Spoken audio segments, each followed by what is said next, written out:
So it's a genuine pleasure of mine to invite our first speaker up. She said her presentation was going to be quirky,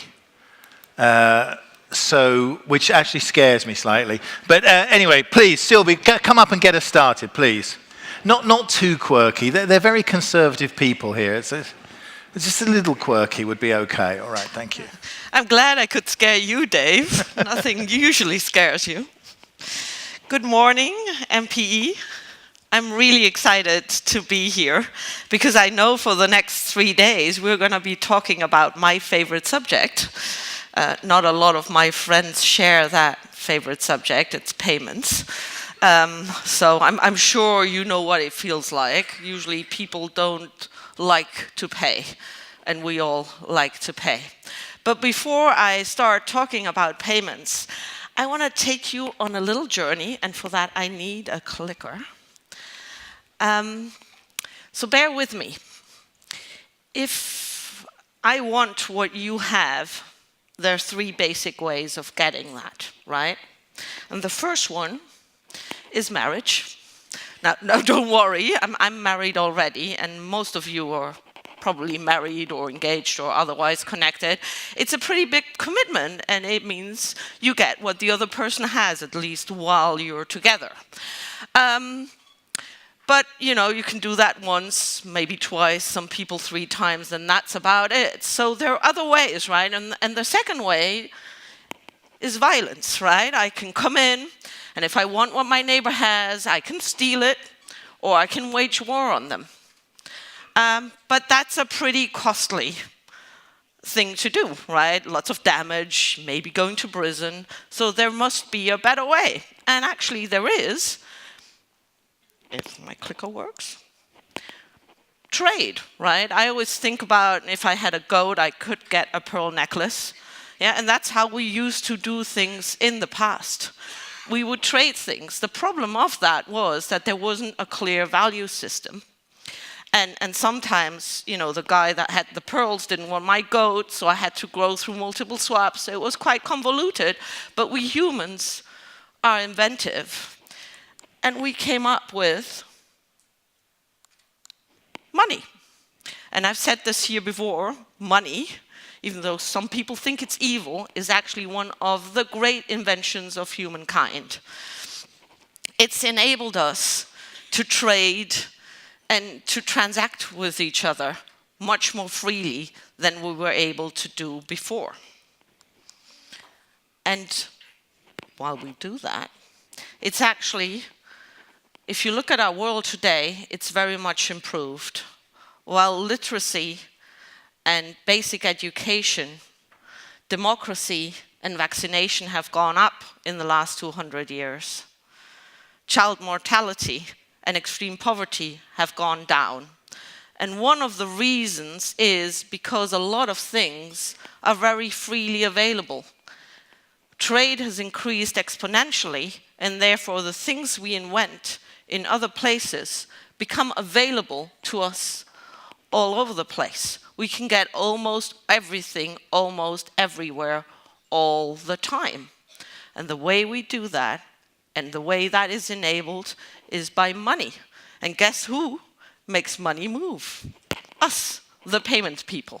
So now that we feel good about the business that we're in, right? Let's think about it.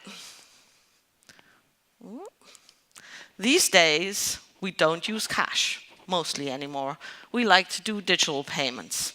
And we make sure they're secure, either by a PIN or by biometrics. And we want them to be done quickly, in real time. And then we want that transaction to integrate seamlessly into our digital lives. We want it to be on our budgeting app. We want our loyalty points.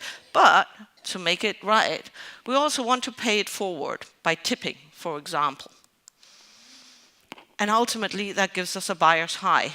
And we're here at the merchant payment ecosystem. And so we need to think about how can we enable merchants to enable people to feel good about their payment? Because we need to remember that whatever we say or whatever we do is not what people remember. they will remember how we've made them feel, right? So I want to think about kinder payments.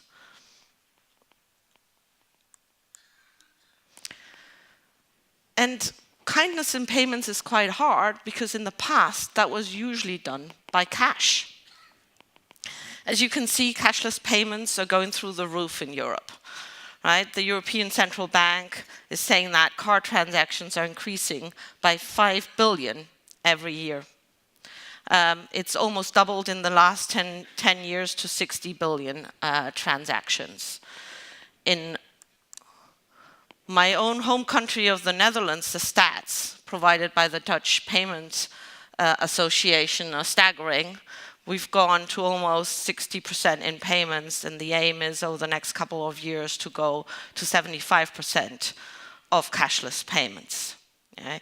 You can almost pay with a card everywhere. The last strong stand was the Italian ice cream shop in my village, but they now also allow us to pay with a card there, which is fantastic. We're here in Germany, and the Germans, and I'm German, like their cash. Germans have about 107 euros in their wallet, which is the biggest amount of any European. But even here, in 2017, card payments have overtaken cash payments. So slowly, cash is going out. Sweden is almost cashless. What you can see here is that people are experiencing more and more places where they are not able to pay with cash. They have to pay with a digital method. And in the UK, in 2017, card payments also overtook cash payments. So we collectively here in this room have waged war on cash, and we're being pretty effective about it. But how can we integrate kindness in our payments? Sorry. Yeah. So think about it. If you don't have any cash anymore, my local market in the Netherlands on Saturday, almost every vendor there has a cashless terminal. I can even buy stroopwafels who are €2 with a cashless, with a terminal. But the guy who plays the accordion and makes the market fun, and the traditional organ player, they only accept cash. And oftentimes nowadays I have to walk past them because I actually don't have any cash with me. Yeah? So how are we going to include these things, tipping, gifts and charitable donations seamlessly into it? Now there are some great use cases, but they are not yet ubiquitous. And as we come here together in this room between banks, payment providers and merchants, I think this gives us a great opportunity over the next 3 days to think about how we can make payments kinder. Think about tipping. I paid my way through university by waitressing. But nowadays, in the Netherlands, for example, I have to really think about tipping because it's not automatic in the point of sale. It doesn't ask me, do you want to add a tipping amount? When the bill comes, I have to think and say, okay, put a higher amount into the point of sale. If I don't, it needs to be another transaction, or actually the opportunity goes away for the waitress. And the other thing I worry about when I do that on the point of sale, will the person that I'm tipping that actually provided me a great service get that money, or will it basically be lost and end up with the merchant? There's some great apps that enable us to do that. Uber has come up with a great way of personal tipping to the driver. Yeah, and you tip him in 2 ways. You say whether the ride was good, and you can also add cash. So 2 ways of doing that. At Starbucks, you can also add a tip. The strange thing, though, at Starbucks is that you add the tip before you actually had your beverage. I think that's because Starbucks assumes all the beverages are everywhere the same, but it's kind of quirky, right? You want to do that differently. And then go back to the street performers. Think about, for example, the Edinburgh the Edinburgh Festival. A lot of the allure of the Edinburgh Festival is the fringe, where street performers come to perform.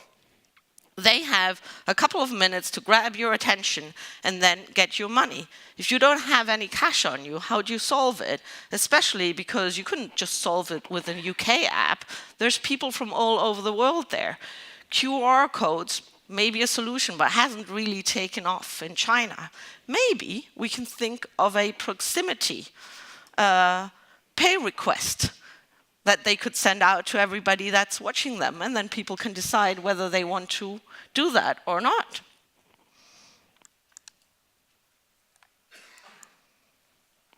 The other one is charitable donations.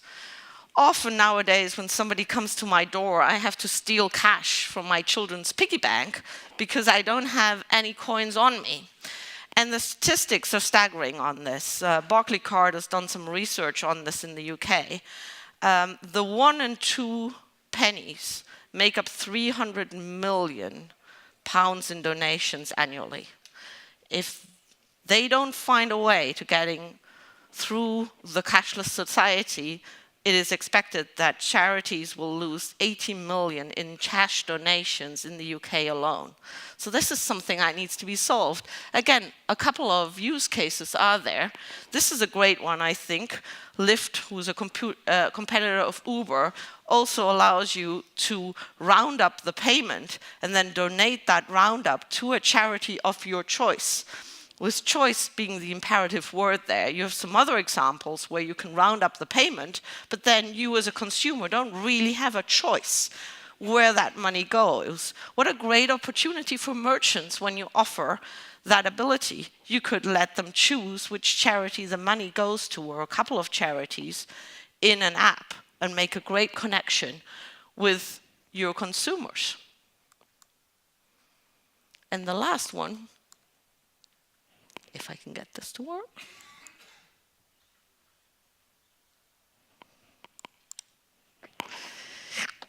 Is homeless people. I really literally don't have any cash on me. So I've now had to resort to buying people food so that I can give something to them. I travel to the US quite often, and more so than in some of the European cities. You see a lot of homeless people there, and it's really heart-wrenching. Now, in the Netherlands, a company has come up with this jacket that homeless people can wear, that you can provide a contactless €1 donation. And while that may seem a little bit impersonal, it actually forces you to get a bit closer. And what this company hopes is that it'll also help homeless people to get out of isolation, because the jacket will spark conversation with them. Yeah? So lots of ways to think about how to make payments kinder. But if you think about it, I mostly am not able to use these examples. So I have to walk by and feel unkind. But we humans want to feel kind. So I urge you that while you discuss over the next couple of days about the payment ecosystem, always remember that it needs to be resilient, and that everything we come up with in innovation needs also to be able to deal with the huge volumes that are coming into our ecosystem. And let's all focus on making electronic payments emotion in payments. Thank you for your attention.